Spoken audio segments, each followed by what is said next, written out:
প্রত্যেক নবীকে আল্লাহ তাআলা একটা গ্রুমিং, একটা ট্রেনিং সেশনের মধ্য দিয়ে নিয়েছেন। সেটা কি? সেটা হচ্ছে সবাইকে আল্লাহ তাআলা শেফার্ড হিসেবে কাজ দিয়েছিলেন, রাখাল হিসেবে।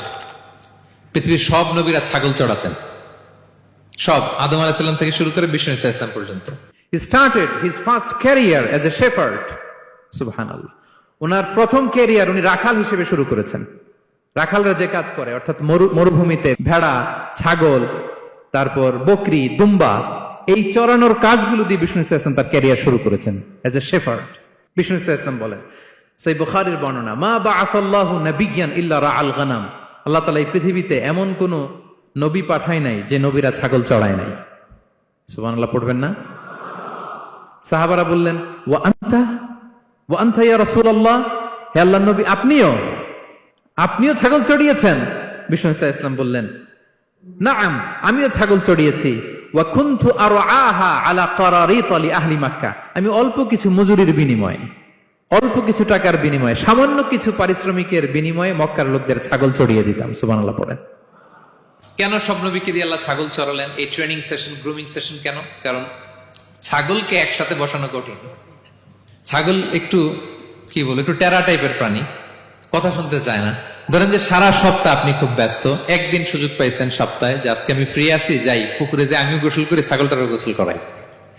এটা ধরে যদি এখন পুকুরের দিকে টান দেন, কি করবে? পা দুইটা এমন শক্ত করে মাটিতে ধরে রাখবে, আপনি যত টানবেন ওর ঘাড়ের চামড়া ছিঁড়ে যাচ্ছে, তারপরেও আসে না। এরপর ছাগলগুলোর একসাথে রাখা কঠিন, একটা নেচে ওদিকে যায়, আরেকটা লাফ দেয় এদিকে, আরেকটা ওইদিকে।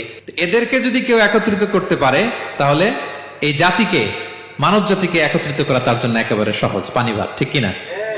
এজন্য আল্লাহ এই মানব গোষ্ঠীর উপর লিডারশিপ কায়েমের আগে ছাগল চড়িয়েছেন। এবং যারা মরুভূমিতে ছাগল চড়ায়, যে শেফার্ড গুলো, যেই রাখাল গুলো, তাদের অনেক শক্তিশালী হইতে হয়।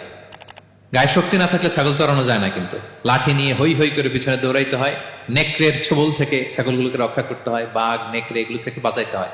তার মানে এটা করার মধ্য দিয়ে এই জাতিকে কিভাবে জাহান্নামের আগুন থেকে বাঁচাবে, নবীদের ওই ট্রেনিং হয়ে যায়। সুবহানাল্লাহ।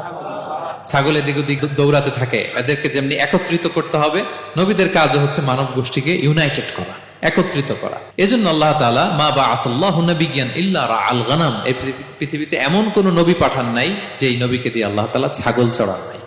সব নবীর মধ্যে এটা common. Be a part of our vision. Do listen and share the khair.